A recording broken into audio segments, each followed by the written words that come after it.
Assalamualaikum warahmatullahi wabarakatuh. Perkenalkan, nama saya Winda Sri Nurbayanti, peserta Latsar CPNS 2021 Angkatan 20 Kelompok 3 Kabupaten Hulu Sungai Utara.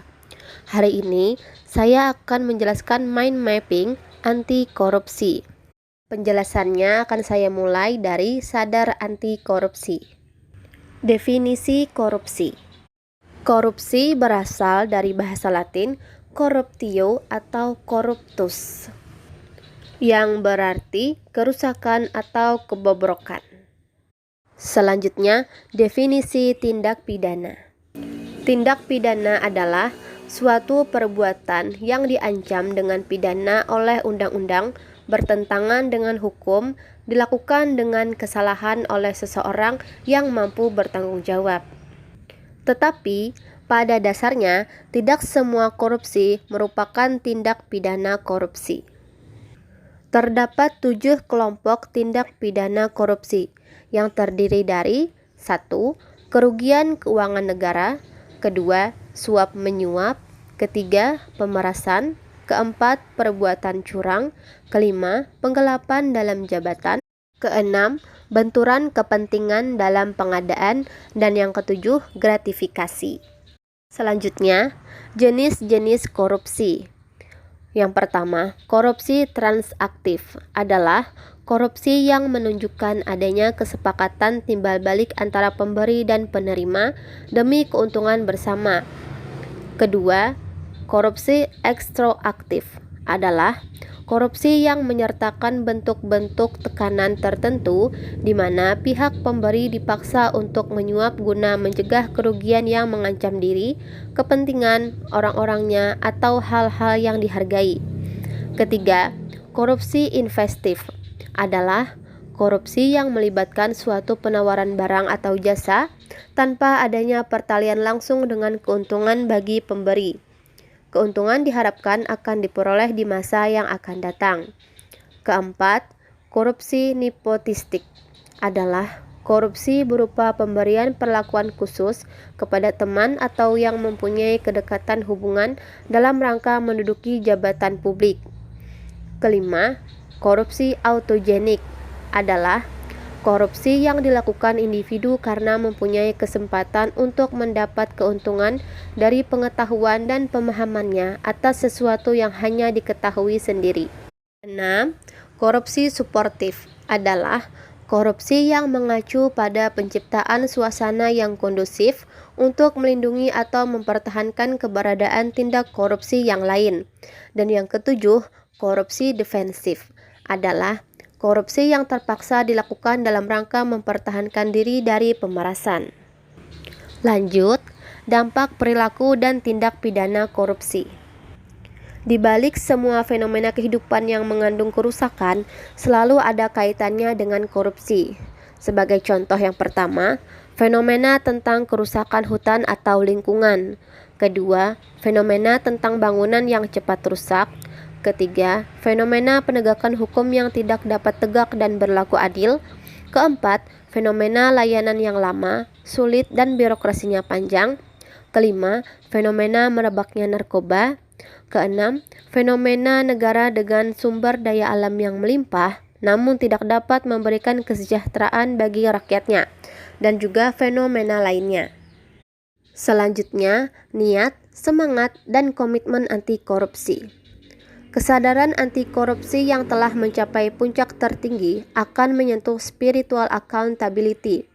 Apalagi ketika menyadari bahwa dampak korupsi itu tidak sekedar kerugian keuangan negara, namun ada kaitannya dengan kerusakan kehidupan. Orang yang memiliki spiritual accountability yang baik akan mendorong public accountability yang baik pula. Saat akuntabilitas publik menjadi benteng dalam melaksanakan tugas dan tanggung jawab, maka kesadaran anti korupsi akan tercapai secara menyeluruh dan utuh, dan menjadi semangat dan terus bergerak dan berkembang menjadi komitmen integritas. Komitmen integritas bukan lagi soal menghindari korupsi, tetapi mencari solusi terhadap fenomena korupsi. Level tertinggi komitmen integritas akan memudahkan tercapainya impian Indonesia untuk bebas dari korupsi.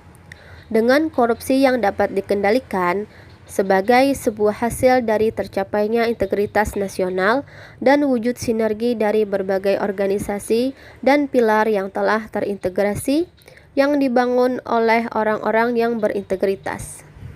Pembahasan selanjutnya, semakin jauh dari korupsi. Kesadaran anti korupsi akan memberikan makna bagi kehidupan jika kesadaran tersebut terbukti atau telah diikuti dengan upaya dan tindakan nyata dalam menghindari korupsi. Tunas integritas merupakan terjemahan dari konsep yang berprinsip bahwa manusia sebagai faktor kunci perubahan. Tunas integritas dibangun dengan kesadaran bahwa pembangunan sistem ataupun implementasi berbagai upaya pemberantasan korupsi akan efektif, efisien, dan terintegrasi jika dilakukan atau dipimpin oleh orang-orang yang berintegritas tinggi.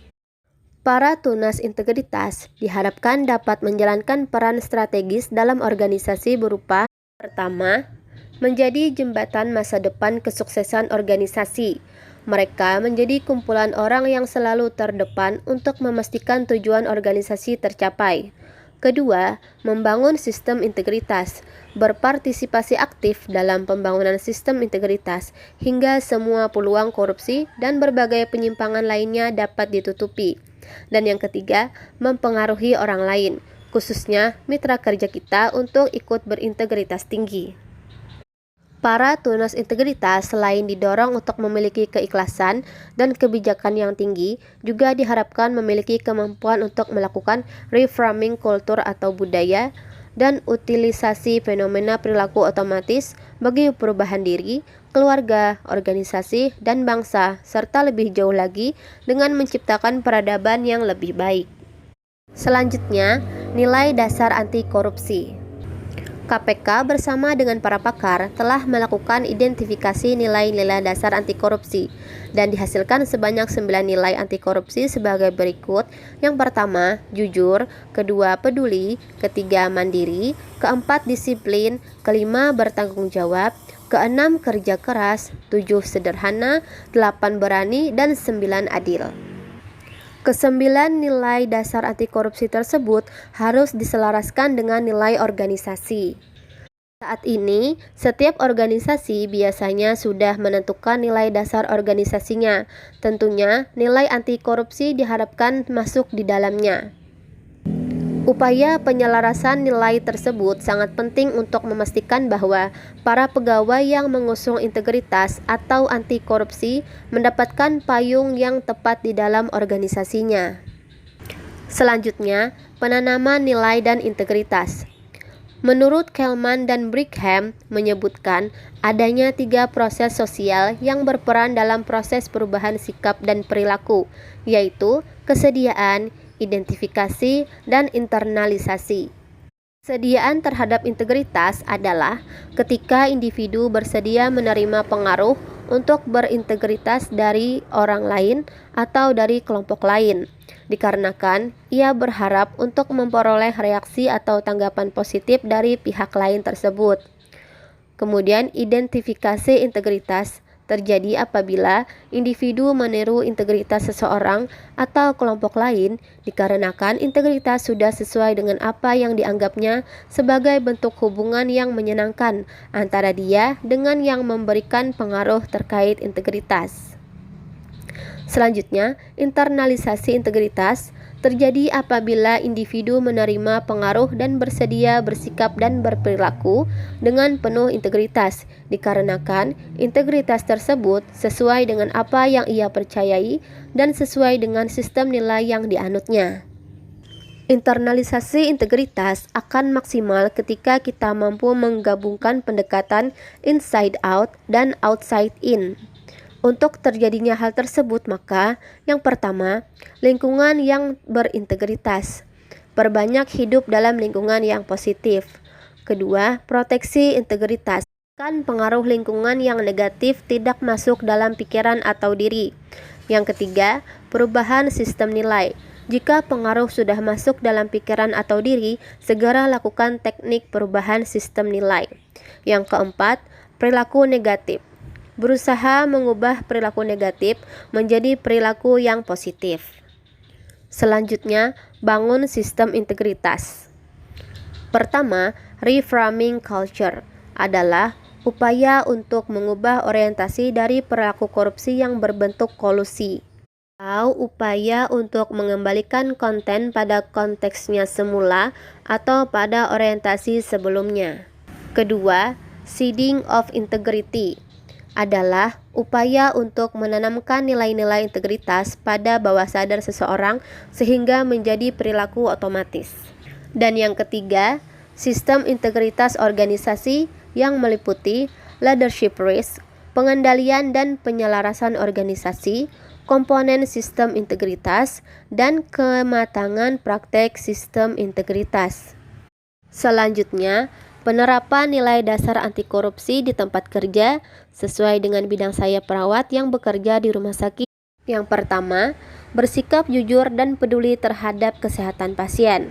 Kedua, memberikan pelayanan kesehatan secara mandiri maupun kolaborasi sesuai dengan wewenang dan tanggung jawab. Ketiga, masuk kerja tepat waktu, tidak pulang sebelum waktunya, dan mentaati peraturan yang berlaku. Keempat, tidak ada diskriminasi dalam memberikan pelayanan kesehatan. Dan yang kelima, berani menolak segala bentuk tindakan korupsi, tidak menerima uang atau hadiah di luar ketentuan rumah sakit. Demikian penjelasan saya tentang mind mapping anti korupsi. Kurang lebih saya mohon maaf. Terima kasih. Wassalamualaikum warahmatullahi wabarakatuh.